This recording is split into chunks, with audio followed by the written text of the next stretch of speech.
Assalamualaikum warahmatullahi wabarakatuh. Perkenalkan, saya Ahmad Anik Barlian, dosen program studi D3 Farmasi Politeknik Harapan Bersama Tegal. Di Politeknik Harapan Bersama Tegal, saya mengampu mata kuliah perundang-undangan kesehatan, di mana mahasiswa akan mempelajari beberapa regulasi yang menjadi landasan hukum di mahasiswa untuk melakukan pekerjaan. Banyak metode yang saya terapkan dalam pembelajaran undang-undang kesehatan, antara lain teacher center learning, study center learning, kolaborasi, dan yang lain sebagainya. Dan pada kesempatan hari ini saya akan menampilkan metode pembelajaran yang saya terapkan dalam perkuliahan adalah berbasis pada fokus ke mahasiswa lebih aktif untuk memberikan pendapatnya, untuk memberikan pengetahuannya, berbagi dengan teman mahasiswa yang lainnya. Dan pada perkuliahan tersebut saya menempatkan diri sebagai fasilitator, menyimpulkan apa yang dipelajari oleh mahasiswa supaya keseluruhan di kelas dapat memahaminya. Berikut videonya. Sebelum memulai perkuliahan, kita sama-sama berdoa dulu. Monggo dipimpin doa, silahkan. Mulai pembelajaran hari ini, alangkah baiknya kita berdoa sesuai dengan saya masing-masing. Doa mulai.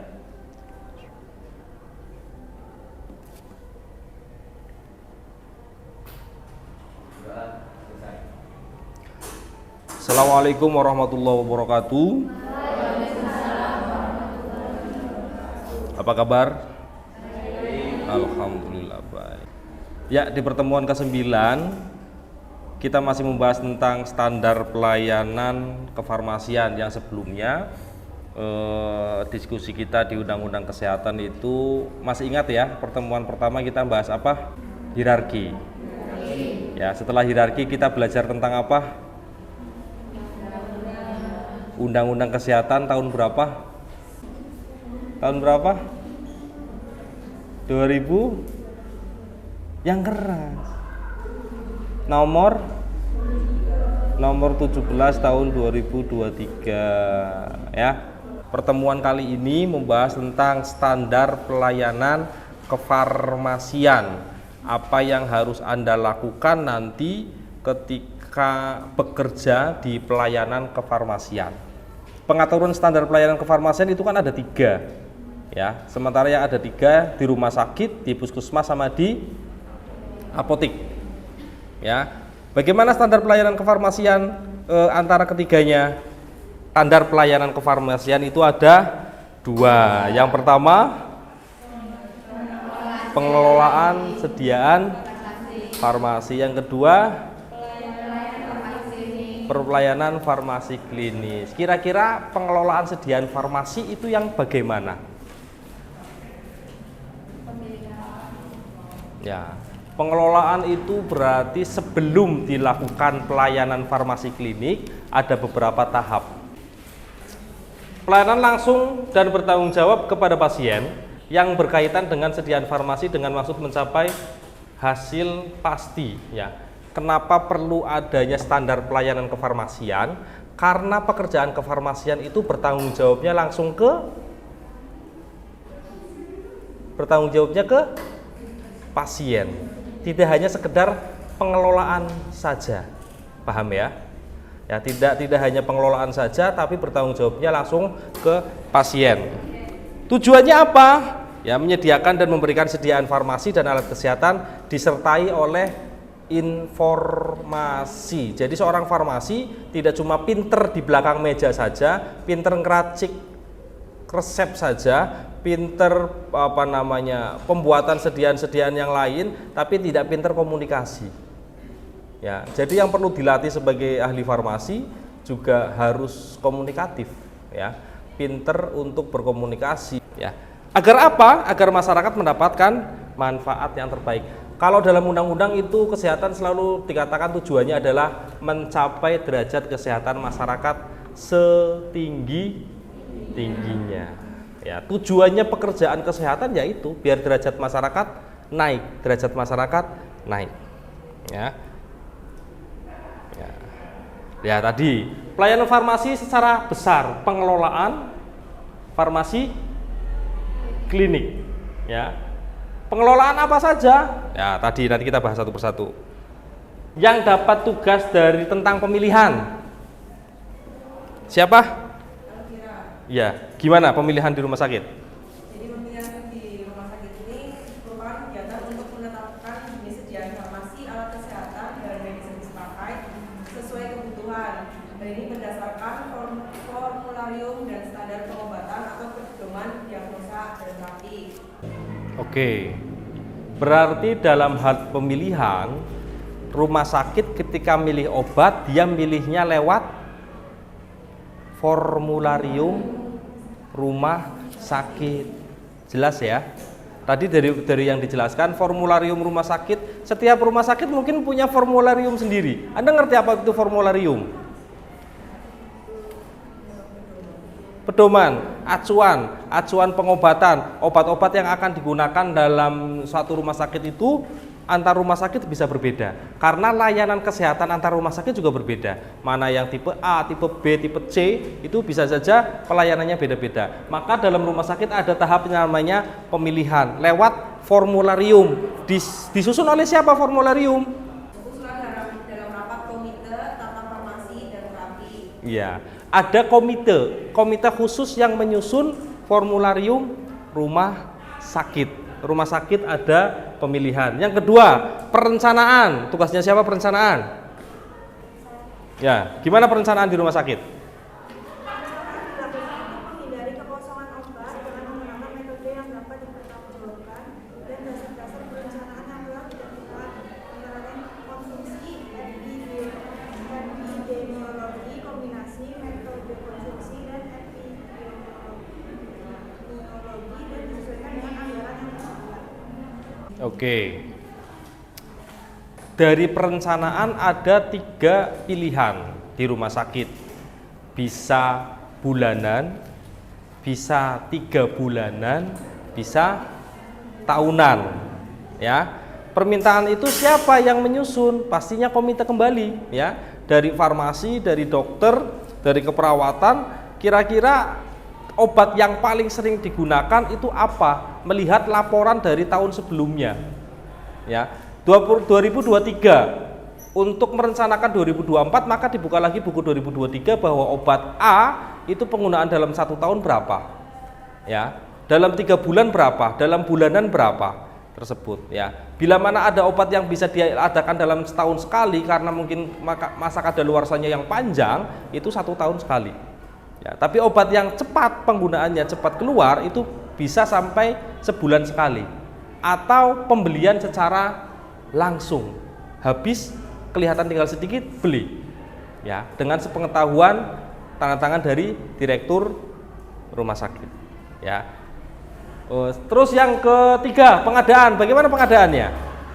Dari pengadaan itu ada kegiatan yang berkesinambungan dimulai dari pemilihan, penentuan jumlah yang dibutuhkan, penyesuaian antara kebutuhan dan dana, pemilihan metode pengadaan, pemilihan pemasok, penentuan spesifikasi kontrak, dan pemantauan proses pengadaan dan pembayaran. Di pengadaan dapat dilakukan melalui pembelian, produksi sediaan farmasi, dan sumbangan atau doping. Oke. Dalam hal pengadaan ada 2, pembelian secara langsung dan dapat dari sumbangan. Oke. Kalau pembelian berarti belinya kemana? PPF. Semua pengadaan di farmasi harus lewat PPF, ya. Atau kalaupun pengadaan langsung lewat aplikasi yang namanya e-katalog. Sudah, ya. Lewat e-katalog berarti PBF yang penyediaan farmasi itu memang sudah terverifikasi. Tidak asal pengadaan saja. Rumah sakit obatnya habis terus beli ke apotik, nggak bisa begitu. Ya, kalau sampai terjadi seperti itu berarti proses pengadaan, proses perencanaannya kurang oke. Ya, berarti dalam satu rumah sakit itu proses perencanaan obatnya perlu dievaluasi. Selanjutnya adalah penerimaan. Bagaimana menerimanya?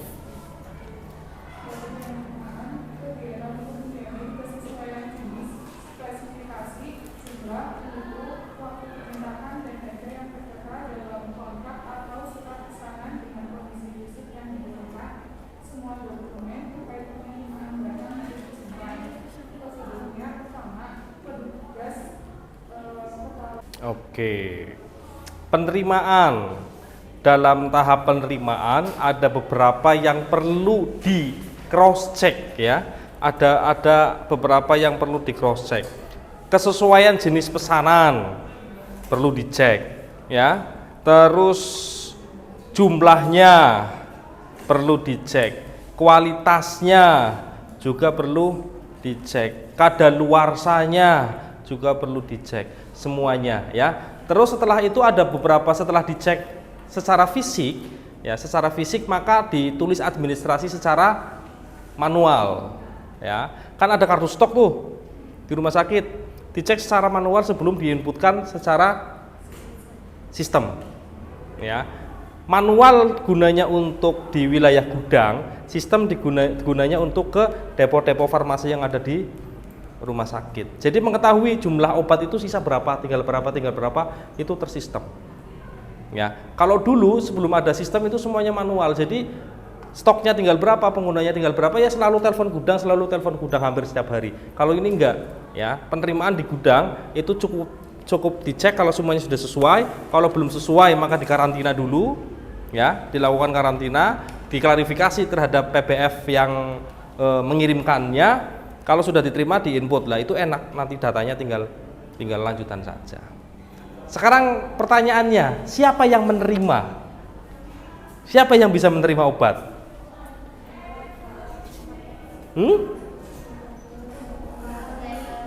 Apoteker? Apoteker saja? Terus? SMK farmasi boleh? Kenapa? Harus didampingi. Tadi sebelum penerimaan apa ya? Pengadaan. Siapa yang melakukan pengadaan? Semua apoteker boleh? Yang ada di rumah sakit? Gimana? Apoteker penanggung jawab. Terus setelah penerimaan, selanjutnya adalah bagaimana penyimpanannya? Penyimpanan dapat dilakukan berdasarkan yang pertama kelas rapi dan persediaan dari disediakan farmasi, alat kesehatan dan barang medis yang dipakai. Oke. Penyimpanan ada syaratnya. Ya, syarat yang pertama paling gampang adalah obatnya nggak boleh campur-campur. Paling gampang. Tidak digunakan untuk penyimpanan tas, tidak digunakan untuk penyimpanan yang lainnya yang bukan obat. Itu yang pertama. Lemarinya tersendiri, paling simpel. Ya, baru ke mekanismenya. Tadi ada beberapa mekanisme. Yang pertama berdasarkan umumnya paling sering adalah farmakologi. Berdasarkan farmakologi. Farmakologi berarti apa ya?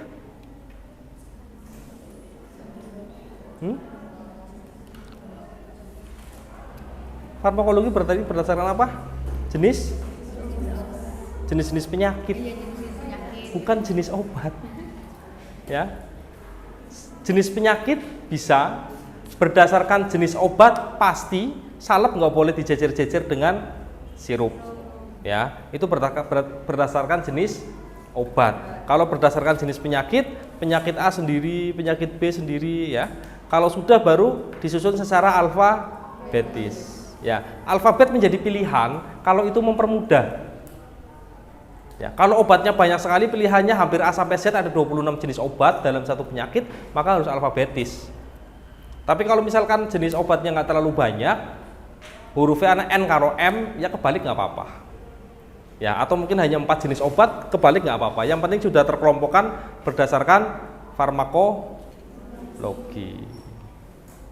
Ya, berdasarkan farmakologinya dulu. Terus ada beberapa aturan juga terkait obat lasa, terkait elektrolit, itu harus penanda-penanda, harus ada tanda-tanda khusus. Tidak boleh langsung dicampurkan begitu saja dalam penataan. Siapa yang bisa menata obat? Siapa yang bisa menyimpan?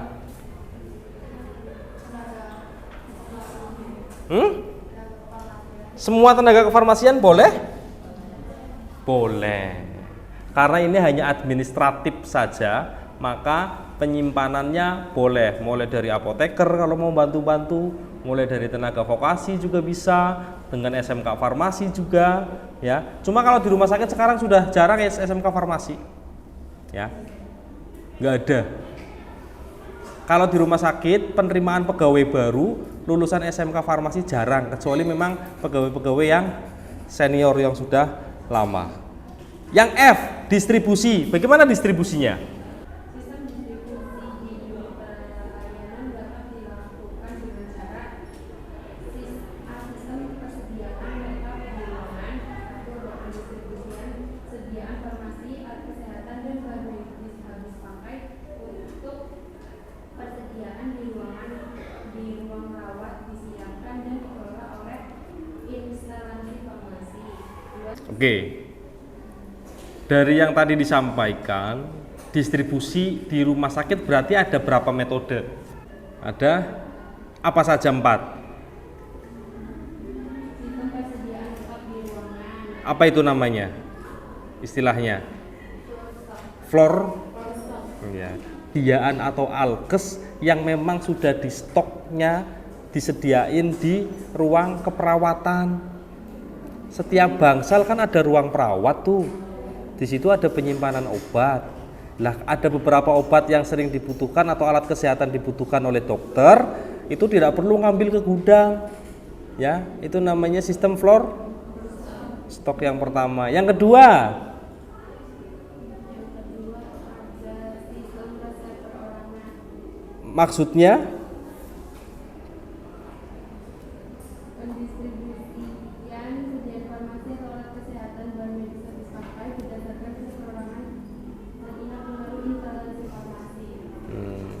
pemberian obatnya berdasarkan resep sendiri-sendiri. Oke, itu bisa rawat inap, bisa rawat jalan. Rawat inap juga bisa, obat dokter ngasih resep langsung satu resep sekalian. Ya, habis itu diberikan oleh tenaga kefarmasian, diinformasikan ke pasiennya. Yang ketiga, Sistem unit dosis. apa itu? Pendistribusian sediaan farmasi atau alkes yang disiapkan dalam unit dosis tunggal atau ganda untuk penggunaan satu kali dosis per pasien. Sistem unit dosis ini digunakan untuk pasien rawat inap. Ya, UDD. Ya. Penggunaannya, pemberian obatnya adalah tiap hari, nggak sekalian. Ya, dalam satu hari itu petugas kefarmasian memberikan obat 3 kali sehari misalkan. Itu untuk kontrol yang lebih bagus untuk rawat inap. Kenapa? Kadang ada pasien yang bandel, tidak mau minum obat. Kalau dibruk obatnya mana sudah habis, padahal nggak diminum sama sekali. Ya, itu ada. Tapi kalau setiap hari pagi-pagi dikasih obat, Bapak Ibu ini obat untuk pagi, ini untuk siang, ini untuk malam. Udah 3 saja. Ya, besoknya dikasih lagi, terus sampai pasien membaik. Itu namanya sistem UDD. Yang keempat, Ada sistem kombinasi. ya. Gimana itu? Sistem pendistribusian sediaan farmasi kesehatan dan bahan medis habis pakai bagi pasien rawat inap dengan menggunakan kombinasi A plus B, B plus C atau A plus C. Oke, bisa menggunakan sistem kombinasi antara tadi flow stock, UDD atau dan yang lain-lainnya. Pokoknya yang paling terbaik bagaimana? Biasanya sistem kombinasi itu dilihat berdasarkan karakteristik dari pasien. Pasiennya bisa dipercaya minum obat sekali resep dikasihkan ke keluarga atau tidak. Atau mungkin pasiennya sadar atau tidak sadar. Kondisi pasiennya berada di ICU atau di rawat inap biasa. Apakah itu pasiennya anak-anak atau itu pasiennya dewasa? Itu punya strategi tersendiri-sendiri tergantung rumah sakitnya. Itu dari distribusi. Selanjutnya adalah pemusnahan. Bagaimana pemusnahan?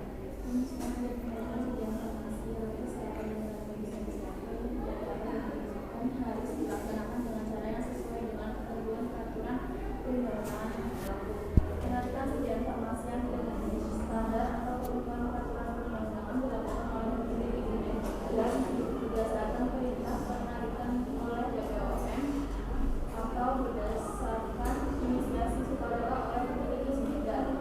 Oke. Ada penarikan dan pemusnahan, ya. Ada berapa jenis penarikan tadi? Penarikan ada berapa jenis?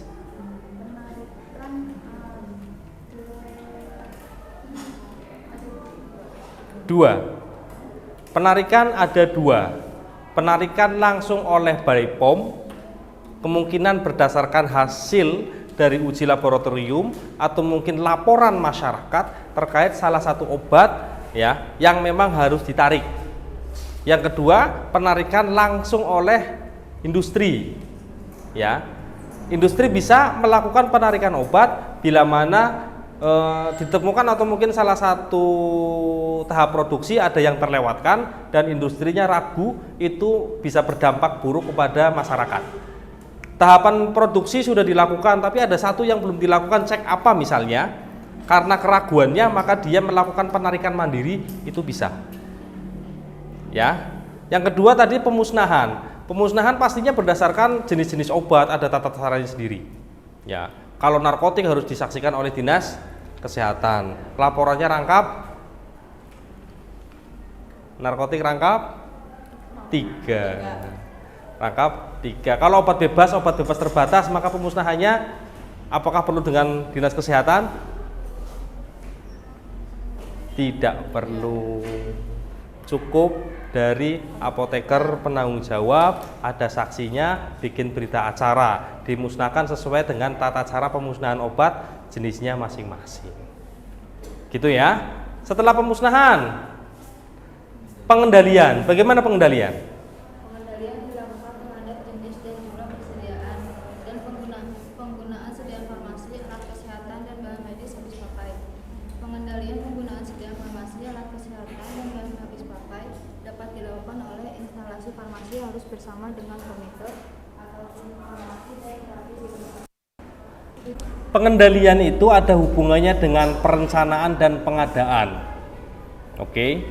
Biar perencanaan dan pengadaannya berjalan dengan baik, maka perlu adanya tim pengendalian untuk ngecek stok, untuk kontrol. Biasanya dilakukan bisa setahun sekali ya, atau mungkin tiap periodik tergantung dari rumah sakitnya. Kalau dalam 1 tahun sekali itu namanya stok opnam. Pernah dengar mungkin? Ya, stok opnam itu dilakukan di akhir periode. Itu salah satu tahap untuk pengendalian obat yang ada di rumah sakit, dikontrol semuanya. Kalau tidak ada pengendalian, bisa stoknya nggak tertata, obat-obat yang slow atau fast moving juga tidak terdeteksi, itu tidak bisa. Ya, jadi perlu adanya pengendalian. Yang terakhir adalah administrasi. Apa saja administrasi di rumah sakit?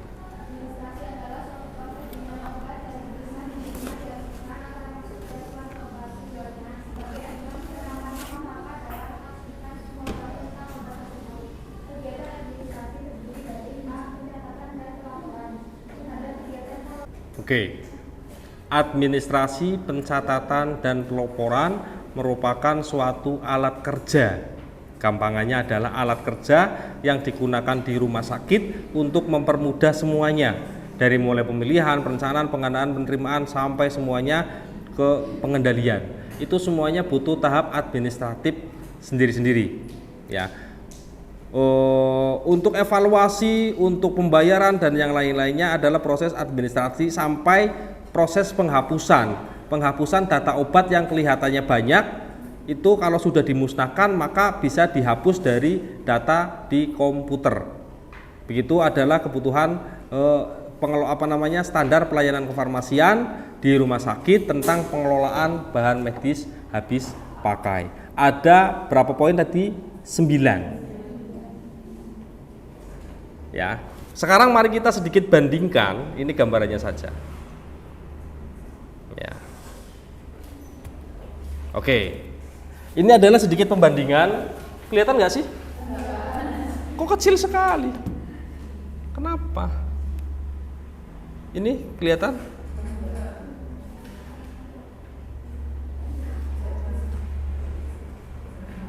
Ini? Oke.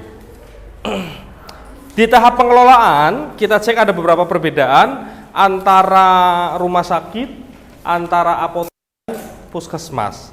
Kita dua dulu saja, rumah sakit dan apotek. Kita cek. Di apotek ada pemilihan? Enggak ada. Kalau di rumah sakit ada pemilihan? Pemilihan lewat apa di rumah sakit? Pemilihannya lewat apa? Formularium. Di rumah sakit punya formularium, di apotik enggak ada. Oke. Yang selanjutnya, perencanaan. Di rumah sakit ada? Di apotik? Bagaimana cara perencanaannya tadi? Melihat berdasarkan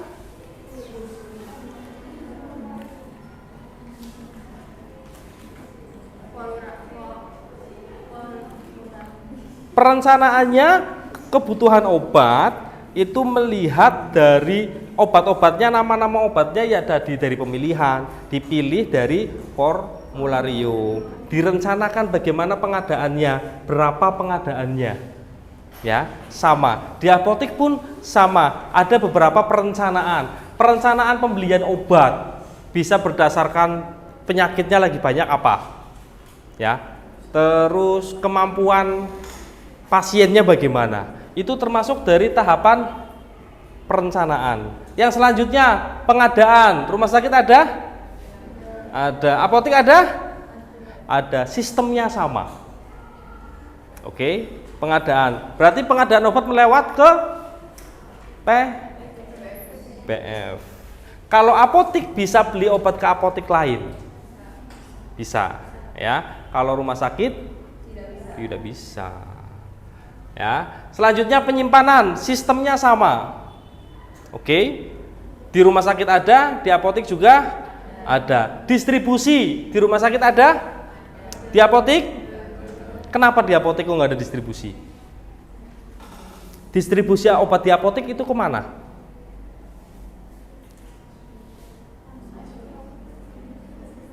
Pasien. Langsung ke masyarakat. Di apotik tidak ada distribusi yang tadi floor store, ya, dengan mekanisme silang dan yang lain-lain. Apotik adanya adalah penjualan. Oke, kalau di apotik adanya penjualan. Terus yang selanjutnya pemusnahan, ya, pemusnahan di rumah sakit ada, di apotik ada, pengendalian ada, dan pencatatan pelaporan ada. Jadi yang nggak ada antara apotik dan di rumah sakit apa? Pemilihan dan distribusi. Di apotik tidak ada pemilihan, di apotik tidak ada mekanisme distribusi. Paham ya? Oke, nanti saya minta kalian lebih mendalami lagi perbedaan antara ketiganya. Kita bertahap dulu, rumah sakit ke apotik, nanti apotik ke puskesmas, setelah itu tiga-tiganya bagaimana sih? Ya, lebih mendalam. Terus sampai ke tekniknya sendiri-sendiri. Ya, apakah ada perbedaan mekanisme perencanaan di rumah sakit ataupun apotik? Ya.